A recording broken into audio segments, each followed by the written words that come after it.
Welcome students. The topic that we are going to discuss today would be about three very major important aspects of our life: science, technology and engineering.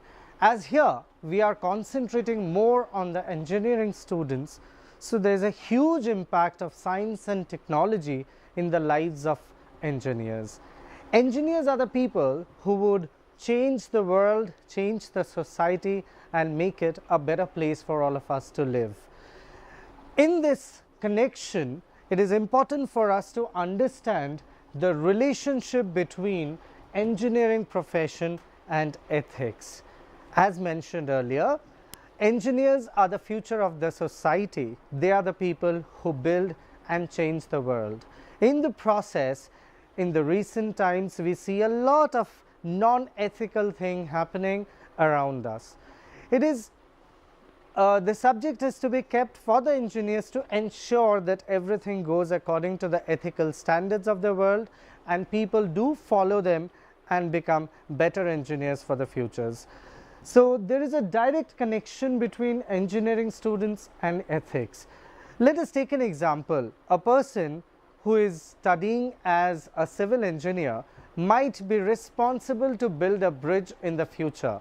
Now, if anything happens wrong, anything goes wrong and the bridge comes down, then we have seen such consequences happening around us and we know how bad and terrible it was. There would be life loss, there would be loss of property, national property, and there would be a financial loss or crisis coming to the entire country. To avoid such things, we have to make the engineers aware of the ethical standards. Once they know how to deal with things, probably this world would be a better place to live.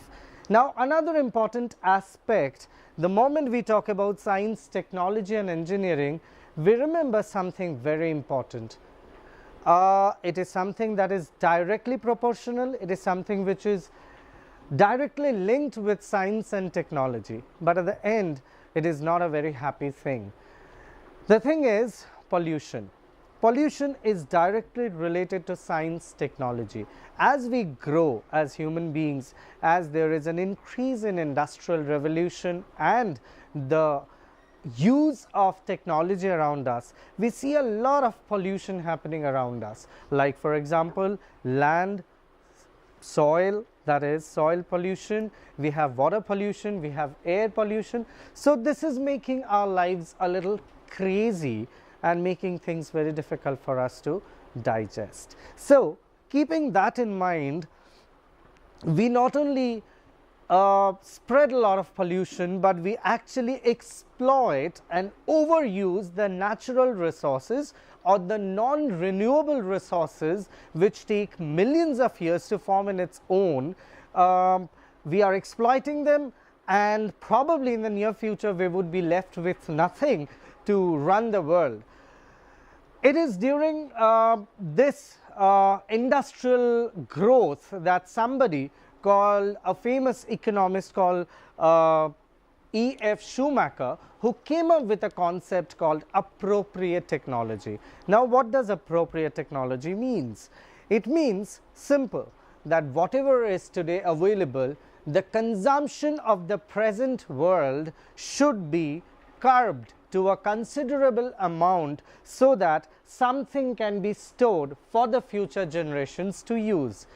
Like we should have a check on the use of the non-renewable resources which take millions of years to form in its own, and we should we should have a limit on how much we can use the non-renewable resources and how we can save them. Over-exploitation needs to be stopped around the globe to ensure a proper working of all the materials available or the minerals available around the world. So E.F. Schumacher, he came up with an idea of appropriate technology. What does he actually mean when we say appropriate technology? That is curbing or decrease in usage of non-renewable resources, along with finding substitutes of the non-renewable resources to run the world. So there are basic 2 points which he has pointed out, which he has underlined. That is, firstly, we need to reduce the use of non-renewable resources in the present time so that we can have something left for the future to be used.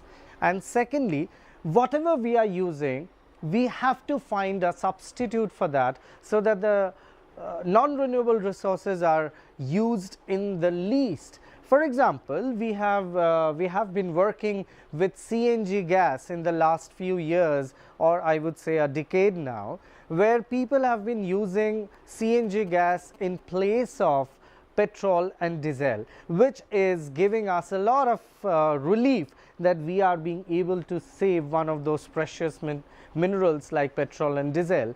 So what E.F. Shoemaker stressed upon was that we need to continuously work on this. There is a great deal to be done by the engineers and the scientists who would keep on finding new ways to cope up with the modern industrious life, and the standards of it is met at every part of it, at every layer of it. Along with that, the natural resources that we have, which is still left with us in different parts of the world, is still left to some extent for the future generations to be used. This basic concept of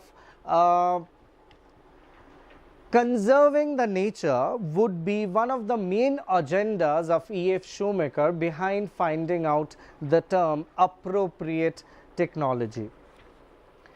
Now, appropriate technology movement is something that that cannot be denied, and there are other scientists who have come up with the same concept after him, and the world has now thought about it to a considerable extent, and they have decided and they are working on it to find better substitute ways of the non-renewable resources that we have right at the moment. So if we agree with Shoemaker's contentions, we would say that it is of utmost importance that the intellectual resource of humanity be directed more towards finding answers to these value norms rather than being totally committed to more fact-finding scientific pursuits or materialist business pursuit of trade, commerce, technology and management. The modern intellectual behavior does not accord due importance to the exploration of aesthetic, ethical, spiritual and religious experiences of life. Rather, in their place, it emphasizes social science like psychology, anthropology and sociology.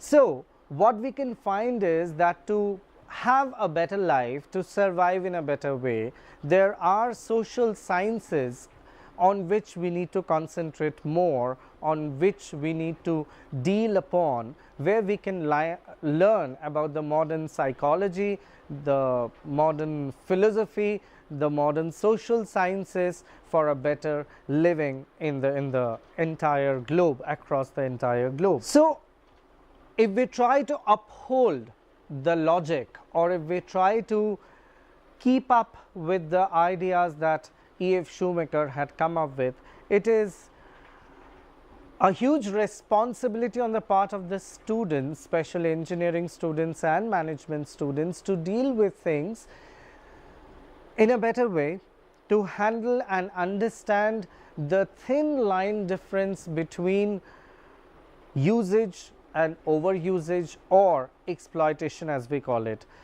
So, if somebody can make a differentiation between usage and exploitation, then the student can put this in a better use without exploiting any of the natural resources that we have today right at the moment, and being extremely careful about how to preserve and conserve it for the future generations to use. So, these are two basic, very important things that we need to understand about this science, technology and engineering chapter, that why it is important for the engineers to follow ethics and being ethical. And the second point is the appropriate technology movement of Shoemaker and later developments by other scientists and economists on this part. Thank you.